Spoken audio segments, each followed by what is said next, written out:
इस कलिकाल में, इस कलयुग में कोई तुमसे आकर कह दे कि मैं हजारों घंटे का तप करता हूं, व्यर्थ की बात है। इस मन को स्थिर कलयुग में रखना कठिन है।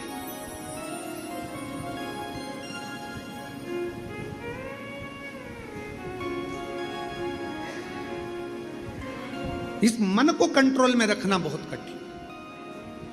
मन धीर धरो घबराओ नहीं, तुम्हें शिव जी मिलेंगे कभी ना। थोड़ा मन को कंट्रोल करना, मन को संयमित करना, ये कठिन।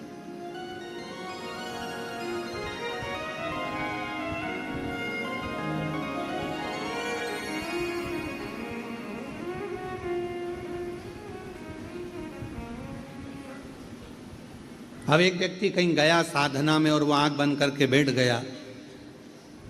गुरुजी ने कहा चलो आंख बंद करो सारे के सारे, और उसने भी आंख बंद कर लिया। उसने सुना था यहाँ आने के बाद में परमात्मा मिलता। आंख बंद कर ली, नेत्र बंद करके बैठा रहा। गुरुजी ने बाद में सबके गले में माला पिन्हाकर पूछा,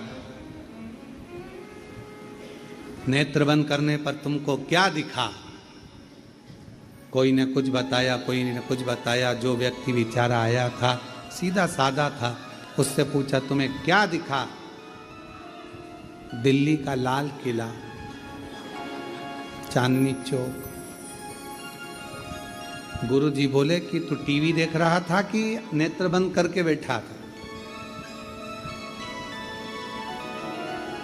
मन भटक रहा है, मन इधर उधर जा रहा है और उसको बिठा दिया आंख बंद कर कर, तो मन केंद्रित कैसे होगा? तो शिव महापुराण की कथा कहती है मन को केंद्रित करने का भी एक स्थान है, वो शंकर भगवान का शिव मंदिर, शिवालय। शिवालय में कहीं शिव जी के मंदिर में, शिव जी के ओटले पर, शंकर के शिवालय में जाओ, थोड़ी देर मौन होकर शंकर भगवान के वो शिवलिंग को नेत्र से देखते रहो, निहारते रहो, निहारते रहो।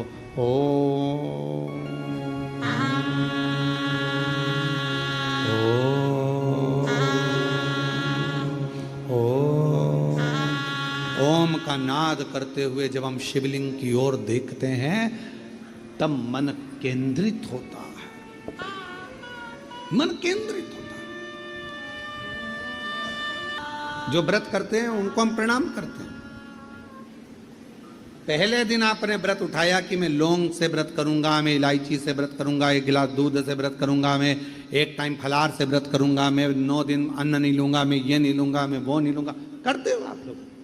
पर पहला दिन बेचैनी रहती है, मन कंट्रोल नहीं कर पाता, धीरे धीरे खींचना पड़ता। दूसरा दिन फिर मन को संयम में, शरीर में कमजोरी आ गई, पलंग पर पड़े हैं, लग नहीं रहा।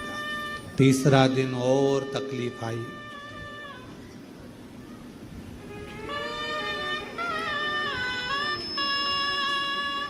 फिर धीरे धीरे धीरे धीरे धीरे धीरे जब नवरात्रि के 4-5 दिन निकल जाते हैं, सप्तमी, अष्टमी, नवमी आती है, व्रत होने के बाद भी तुम्हारे चेहरे पर चमक बढ़ती जाती है, रौनक बढ़ती जाती है, बल बढ़ते जाता है। पूछो वो बल कहाँ से आया? तो कहा मैंने मन को संयम में कर लिया, और जिसने मन को संयम में कर लिया तो महादेव मिलने में देरी नहीं लगती, महामाया मिलने में देरी नहीं लगती। हम मन को संयम नहीं करते।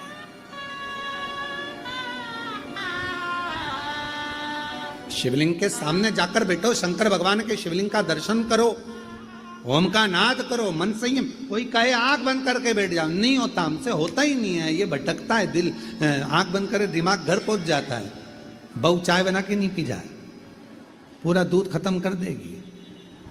3 दिन से मैंने देखा है, खिड़की खुली पड़ी थी, बिल्ली नहीं घुस जाए, मन नहीं। मन। एक लड़का सो रहा था दोपहर के समय पर, यमराज आ गए। उसने पूछा तुम कौन हो? लड़के ने पूछा हम यमराज। क्यों आए हो? तेरी जान लेने आए। उसने कहा चले जाओ, मेरे घर से 5वें नंबर का घर उसी का है। किसका? जान का। यमराज ने कहा हम तेरी जान लेने आए। तो क्या मेरी का ही पता बता रहा हूं, मैं पड़ोसी का नहीं बता रहा, मैं मेरी का ही बता रहा हूं।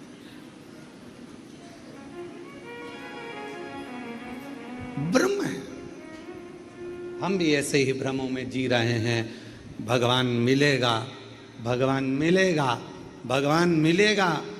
कोई पूछे कहाँ मिलेगा तो कहना किसी भूखे को भोजन कराकर, प्यासे को पानी पिलाकर, किसी को दवाई की जरूरत हो उसे औषधि दिलाकर, और किसी को शिक्षा की जरूरत है उस बच्चे को पढ़ाकर जो भगवान का दर्शन होगा वो दर्शन कभी कहीं नहीं हुआ। वो दर्शन, वो दर्शन। जितने दानी हैं, जितने कुबेरेश्वर बाबा से जुड़े हुए शिव भक्त हैं, जितने बिठले सेवा समिति को दान देने वाले हैं, आपको प्रसन्न होना चाहिए कि आपके 1 रुपया अंश से ना जाने कितने बच्चे शिक्षा ग्रहण कर रहे हैं। जिन बच्चों के पढ़ाई का भी खर्चा उसके माँ बाप नहीं उठाते, स्कूल तक का, वो कुबेरेश्वर धाम बिठले सेवा समिति उनका फीस, कि कितनों को तुम अन्न का भाग देते हो। नहीं है उनके पास, नहीं है होटल में ठहरने का पैसा, नहीं है उनके पास होटल में खाने का पैसा, उनको यहाँ भोजन प्रसाद भरपेट मिल जाता, उनको चिकित्सा औषधि सब। ये प्रसन्नता। भगवान कहाँ मिलेगा? इन्हीं के रूप में। शिव कहाँ मिलेगा? इन्हीं के रूप में, इन्हीं के रूप में। माँ जगत जननी की आराधना कर रहे हो, देवी की आराधना कर रहे हो, और घर में तुम्हारी अर्धांगिनी जरा सा कुछ काम गड़बड़ कर दी तो तुम चिल्ला रहे हो। माँ आद्यशक्ति प्रसन्न कैसे होगी जी? कैसे होगी?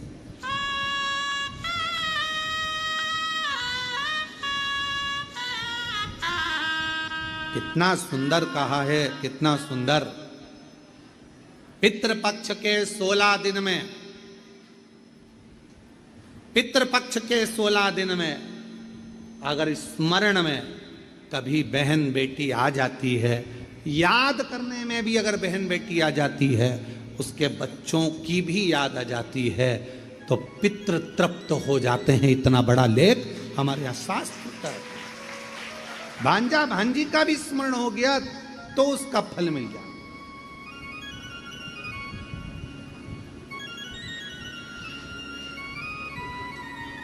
बहुता में शिव कथा कर रही है। अच्छोदा ने भगवान शंकर की आराधना करी। शिव की आराधना तब साधना अच्छोदा कर कैसी रही है? एक साधना अच्छोदा ने करी। शंकर के मंदिर जाना, जलाशय में जाना, जलाशय का साफ करना, शिव मंदिरों को साफ करना, शिवालय जाकर साफ करना, ये भी तप साधना, ये भी आराधना। हमने बाबा शंकर की कृपा से पूरे भारत में कई गांवों, कई शहरों में निर्माल्य विसर्जन के रथ चलाए, और पूरे भारत में ऐसा कई प्रदेश हैं जिन प्रदेशों में निर्माल्य विसर्जन के रथ चल रहे हैं। वो क्या करते हैं? मंदिर जाते हैं, मंदिर से निर्माल्य लेते हैं, उसको ले जाके एक खड्डा खोद के उसमें डाल देते हैं, उसकी खाद बन जाती है। वो खाद ले जाकर पेड़ पौधों में डाल देते हैं। वो खाद को ले जाकर निर्माल्य विसर्जन कई जगह रथ चल।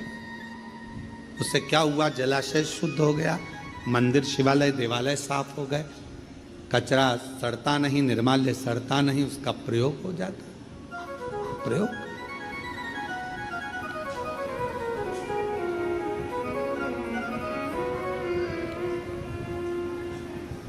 क्यों? शिव कथा कर रही है, कुछ श्रेष्ठ करो।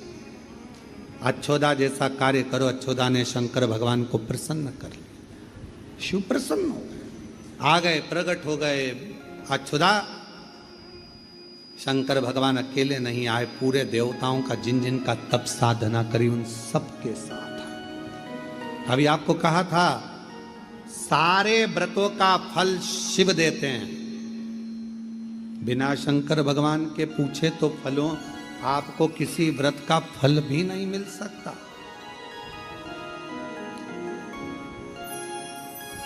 और मैंने तेरे ही भरोसे बाबा, तेरे ही भरोसे हवा बिच उड़ती जागी, बाबा डोर हथो छड़ी नाम कटी जागी। भगवान के शिव जी अकेले नहीं आए, सारे देवताओं को लेकर आए। मांगो अच्छोदा, तुमको क्या चाहिए, हम तुम्हें क्या दें।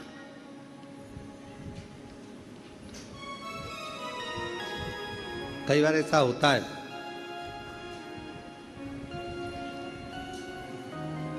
माला पकड़ के बैठे हो, बहुत दिन से माला जप रहे हो। अब अगर भगवान ने मेरे मंत्र माला जपते जपते या आखिरी माला